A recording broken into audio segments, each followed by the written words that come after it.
Good evening and welcome. I am Amarachi Ubani. Tonight, National Assembly resumes. 84 senators pass confidence vote on the Senate President. Upper House says it's yet to receive the ministerial list.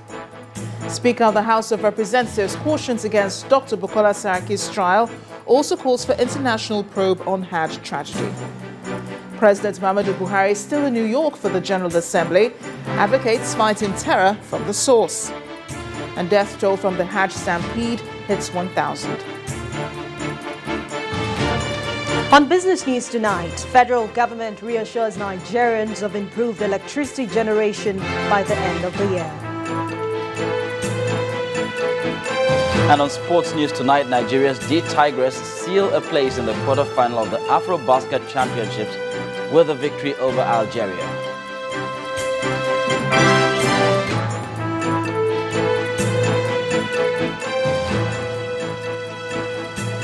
We begin tonight with a vote of confidence passed on the Senate President, Dr. Bukola Saraki, and the Senate's leadership. 84 senators have passed a vote on President Saraki and the leadership. The motion was moved by Senator David Umaru from Niger State and seconded by Senator Ahmad Yerima from Zamfara State. Senator Umaru said the Senate would not entertain unwarranted embarrassment on the Senate leadership and would not succumb to cheap blackmail. After a 6-week recess, this is what greets federal lawmakers and staff of the National Assembly on resumption. Protesters trying to make their voices heard.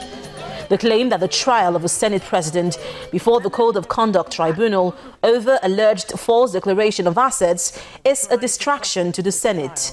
You can see that very soon that they will bring the list of the ministers, so nothing should distract this thing. You can see justice is moving in this country, so we should stop distracting the National Assembly. We should allow them to do their job. Inside the Senate chamber, the mood is calm and the first plenary session begins. The Senate President, in his welcome address, did not shy away from talking about his legal battle. I have no iota of doubt that the trial today is because I am the President of the Nigerian Senate, against the wishes of certain politicians outside these chambers. The laws of Nigeria does not give any consideration to any other forces outside the Senate in the election of its president.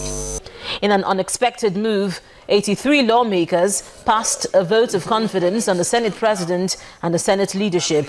This is the second time an overwhelming number of senators are passing a vote of confidence on the Senate President in spite of a controversy facing the Senate President. The Senate shall not allow itself to be distracted, deterred, or succumb to cheap blackmail in the course of carrying out its constitutional responsibilities by any individual or group of people under any pretense or guise for personal political interest. The Senate hereby resolves to pass a vote of confidence on A, the President of the Senate, Senator Dr. Abubakar Bukola Saraki, the Deputy President of the Senate, Senator Ike Ekwere Madu, the entire Senate leadership as presently constituted. But after the vote of confidence was passed, a federal lawmaker raised a point of order on that matter. Mr. President, I am referring to the motion that we have just taken. And that was why I raised the point of order before Mr. President put his question. Distinguished Senator Marva, can you read 53.6? Yes. Read. 53.6. I come under order 53.5. I know. Not 6. Say read 53. You read. So I'm asking now to read 53.6. You decided, sir, in your own wisdom, yes, not to accept my point of order. I came under this point of order before the Senate took its position. And I think as a senator of the Federal Republic of Nigeria, I have a right to state my own position as far as these things are concerned. Since your refusal to read 53.6, I have no other alternative than to rule you out of order. With due respect, sir, you have not had me. You have not had Leader of the Senate. I will not. Who shall do? I don't do. My friend, you're making noise.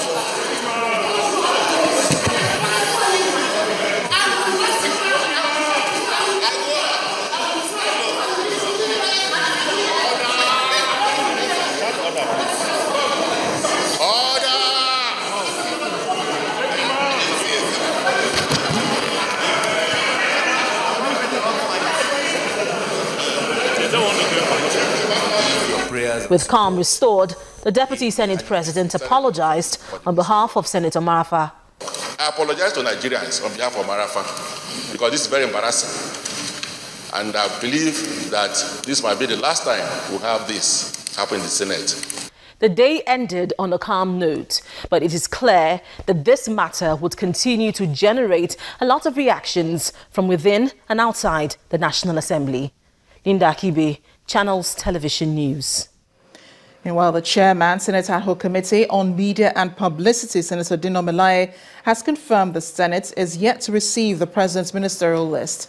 Briefing journalists after today's legislative proceedings, Senator Melaye said the Senate will work on the list as soon as it receives it from the presidency. He, however, said the screening of ministers will no longer be business as usual because the Senate will be more thorough and prudent. We are also eagerly waiting for the ministerial list from Mr. President. I want to assure Nigerians that as soon as we get this ministerial list, we will start working on them expeditiously but diligently. We want to assure Nigerians that in our screening of the ministers, it will not be business as usual. The era, days and years of take a bow and go are over. In the interest of Nigerians, we will carry out due diligence to make sure that the right people are appointed as ministers of the Federal Republic of Nigeria without any political,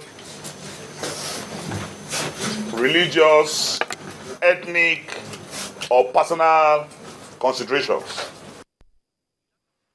Staying with the lawmakers, hearing of the appeal filed by the Senate President, Dr. Bukola Saraki, seeking to stop his arrest by the police and stay proceedings before the Code of Conduct Tribunal over alleged false assets declaration has now been fixed for October 6th. The proceedings were stalled following the deaths of Justice Abdul Qadir Jega, the presiding judge of Abuja Division, and Justice Hassan Alkali of the Ilorin Division. Both were victims of the stampede in Mina, Saudi Arabia, that killed over 1,000 people. The Court of Appeal had adjourned hearing on the motion on notice till September 29th, following its earlier directive that the appellant notifies the respondents.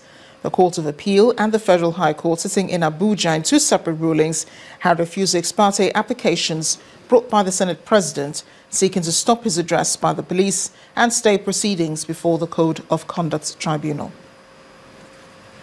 The Speaker of the House of Representatives has warned that government institutions involved in the fight against corruption must prove their capacity for fairness, justice and strict adherence to the rule of law. In his welcome address after lawmakers resumed from their 6-week recess, the Speaker commended Senate President Dr. Bukola Saraki for submitting himself to the jurisdiction of the Code of Conduct Tribunal.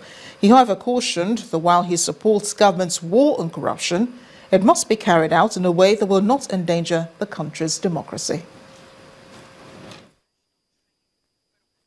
While commending the President of the Senate for submitting himself to the jurisdiction of the Code of Conduct Tribunal in recognition that no person is above the law, I wish to caution that there's need for great circumspection in terms such as this, in order to maintain proper focus in pursuit of the common good.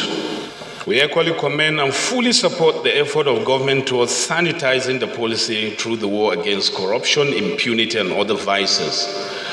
As legislators with the mandate of making as well as reforming the law, we expect that these institutions, which are the creation of these laws, will prove their capacity for fairness, justice, and strict adherence to the rule of law in order not to endanger our democracy. I'm confident that our justice system has the capacity to do justice to all citizens. In any case, the legislature remains the bulwark in defense of our democracy, fundamental human rights, and rule of law. In part two, after the break, INEC closes case at the Rivers Election Tribunal. Plus, VOA correspondent Margaret Bashir joins us with a wrap-up of today's proceedings at the UN General Assembly. Please join us again.